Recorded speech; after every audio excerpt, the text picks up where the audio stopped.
The first thing we're going to do is go to our settings, and we're going to update a little bit of the information that is required for us to be able to send emails to your list. So we can first add a name and a reply to email.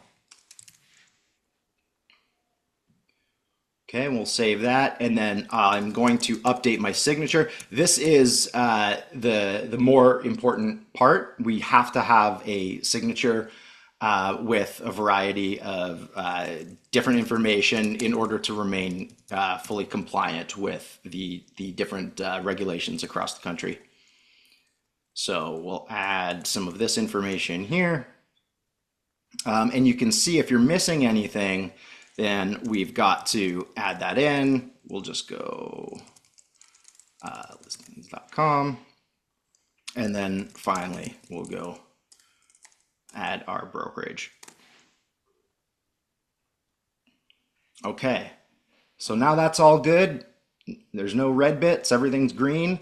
We're going to go back to my campaigns, and now we can create a campaign all the way through. Our signature is all set up and we're ready to go. So a campaign is a specific type of action plan, for lack of a better word, that is designed to automatically filter through different workflows that we create at ListingLeads. So as an example, the email of the week is the same email of the week that we have that we publish every week in ListingLeads, except if you create a campaign for email of the week, it will automatically be written and go out to your audience. Now, the email of the week is actually curated and written by our team, and so it will remain the same for everybody who sends it. So we're going to go ahead and get this set up real quick. Now, because we write this email every week, there's very, very little configuration to do. So the only things that you need to do is tell us where the weekly email should go. So to what list. And so there's a couple different ways that we can do that. We can connect directly to Follow Up Boss, which will keep your segments and smart lists in sync, and allow you to choose from those lists where you would like the campaign to go. So you can choose as many of those as you would like, or as few. You can also upload a CSV file. So if you don't have Follow Up Boss, for example, if you just want to export from your CRM a CSV file, all that's required is that there's an email field in it. Other fields are optional, like name, address, things like that. And then if you just want to test, you can actually just add a single contact, which we have found very useful for being able to receive these campaigns ourselves to see how they look and see how they're doing, and just having it hit our inbox. So you can add yourself individually here, and it'll get added to a list here.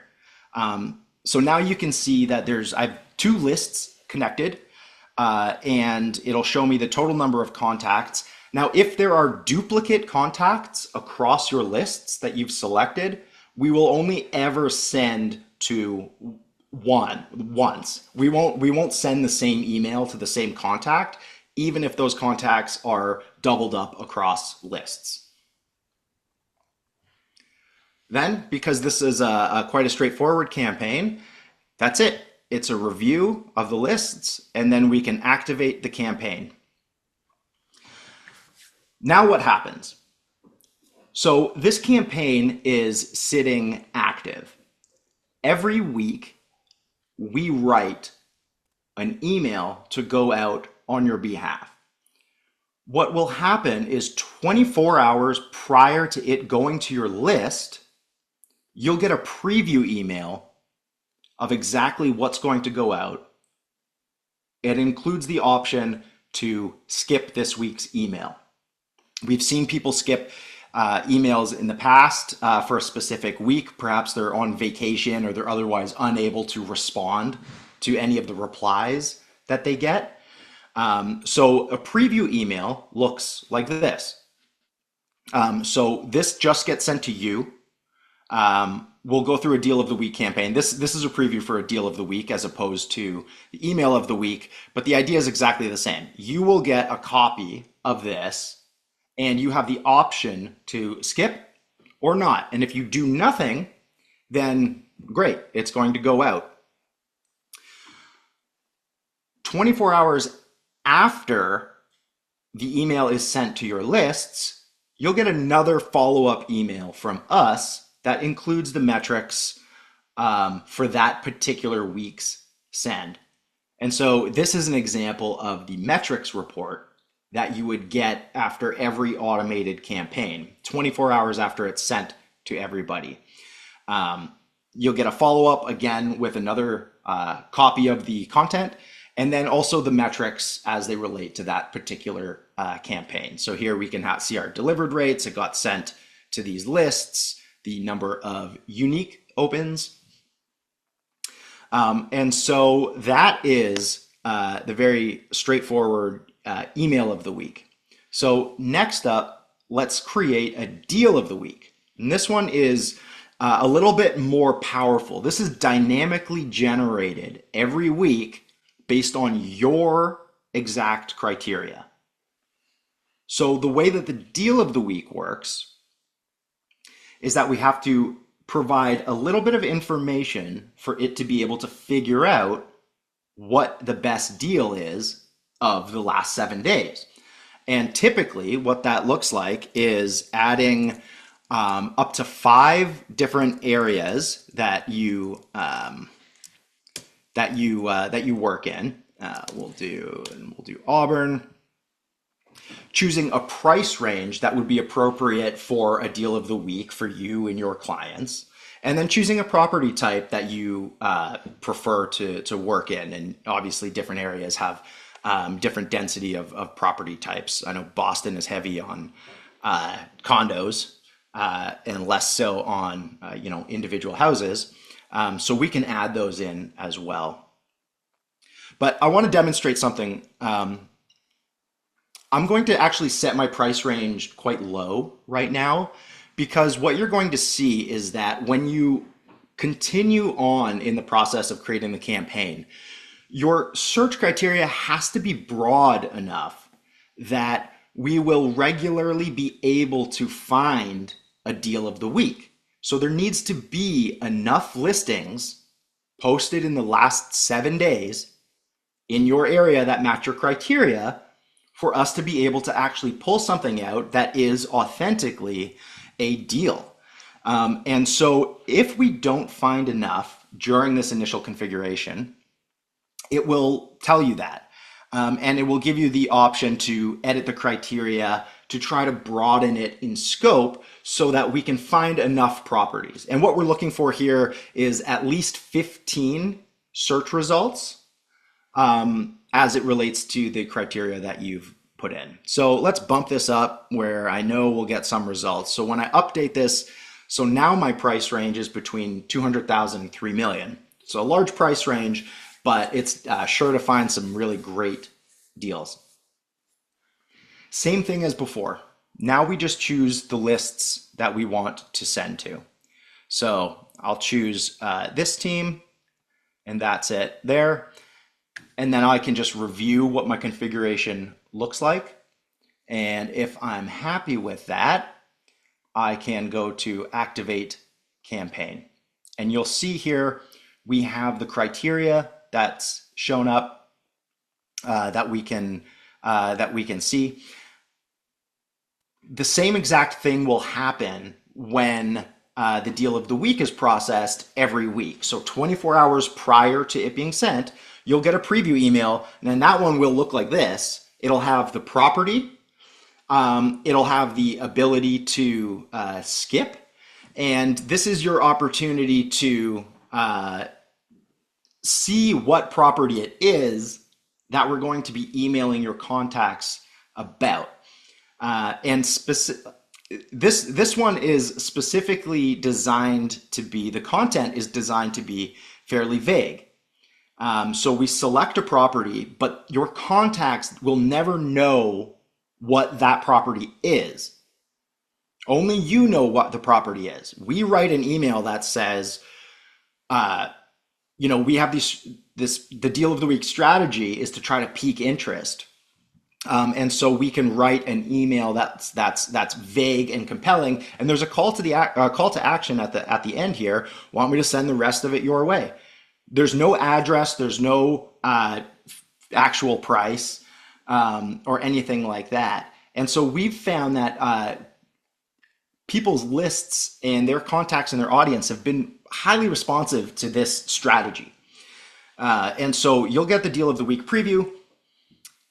If somebody responds and they hit reply to and they send you an email to say, yes, send me more info, this is where you can figure out what the heck of property they're talking about. It'll be sent 24 hours prior to them actually receiving the email.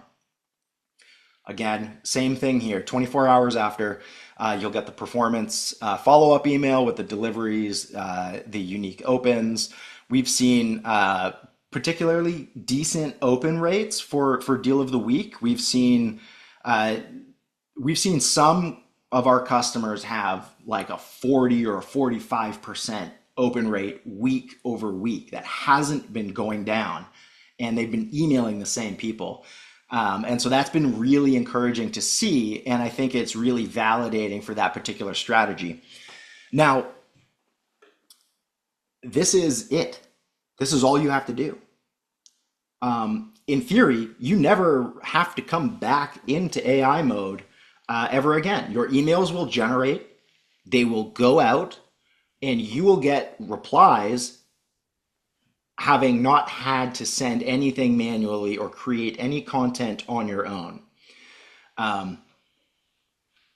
Importantly, you can create multiple campaigns of the same type if you want to send a campaign with a different configuration to a different audience.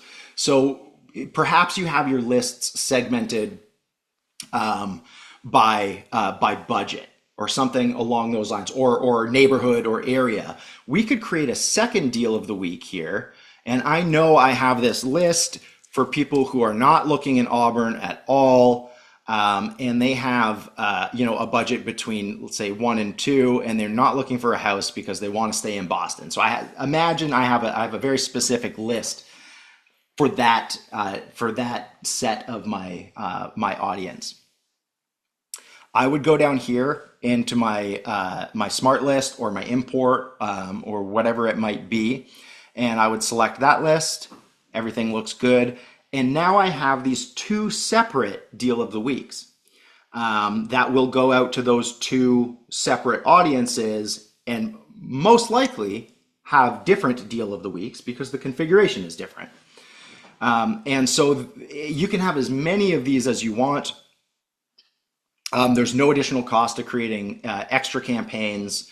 Again, it's all just based on the unique number of contacts that we actually email. We also have a managed sending domain that we use to send these emails to your audience on your behalf, which has 2 primary benefits. One is it protects your own domain reputation in sending, and it allows us to maximize deliverability. Because we're able to keep an eye on everything that's going out and get in front of any potential issues that the email services might be having. And we pay close attention to that, and we spend a lot of time analyzing and going to great lengths to improve deliverability. And so far, so good.